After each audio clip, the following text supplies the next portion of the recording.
guys, magpapakilala muna ako. Ako po ay si Maricel. Ngayon, magsusulat tayo ng paano magsulat ng letter ng Korea language. Ito po, ang unahin natin yung magsimula tayo sa ABCD. Magsulat muna tayo ng ABCD. A, B, C, D, E, F, G,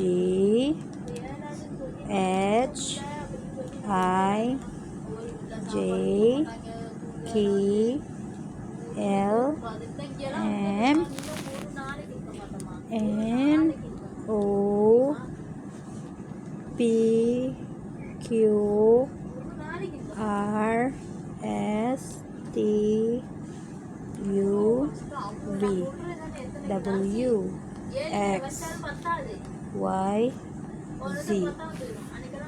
Lagyan natin 0. Now we'll start the letter of Korean language. Magsimula na tayo sa A. A.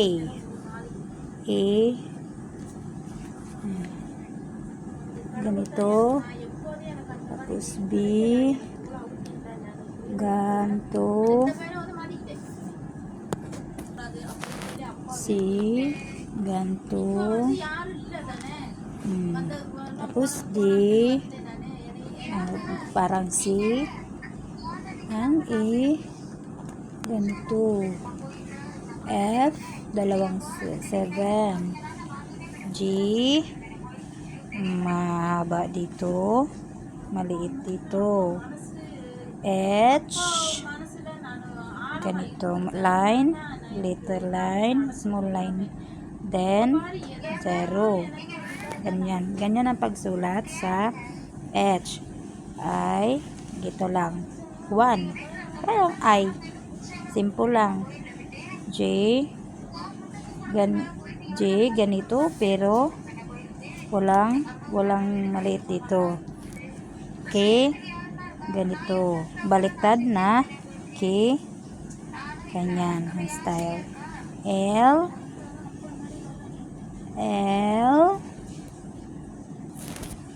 Dalawang C. M. Square. Ganyan yung pagsulat. Dalawang C. Ang D, isa. Ang C, dalawa. M, square. N, katulad sa G, pero maiksi dito, mahaba dito. O, baliktad yung T. P, 5. Symbol 5. Ganyan. Q, ganito. Ay, wala. Sorry. Ganito yung 12. Dalawa. Kagaya ng B. Dalawa. R. Kagaya ng S or 2. S. Ganito. Ganito. Pero, walang ganito lang siya. Simple lang siya. Baliktad na V. Ang T. Eagle. Pero ganito siya pagkasulat. Ganyan. V. Hindi V. U. U pala. U. Katulad ng O. Baliktad yung T. Pero yung U. Yung T talaga. Yung sakto na T. Ganyan. Tapos yung O. Baliktad yung T. Tapos yung U, sakto yung pagka-T niya. Tapos yung B, ganito yung pagsulat. Parang N, ganyan. Baliktad na B. Ganyan lang. W naman, bagis dito, line dito, bagis. Then, like this. Yung magsulat kayo na maliit na line dito. Tapos ganito. Ganyan pagkasulat. Yan. Tapos yung X, ganito. Katulad ng Z, pero dalawa siya. Tapos yung Y, katulad, yung Y parang T siya, pero dalawa yung ganito niya.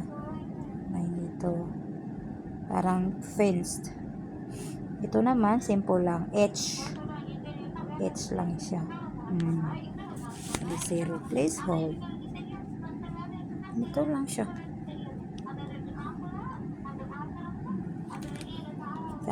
A, B, C,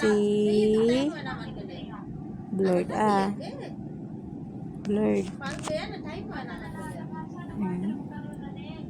E, B, C, D, E, F, G, H, I, J, K, L, M, N, O, P, Q, R, S, T, U, V, W, X, Y, and Z. And like this. Okay. Sana po may natutunan kayo sa video ko.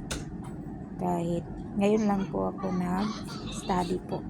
Paano magsulat ng Korea language.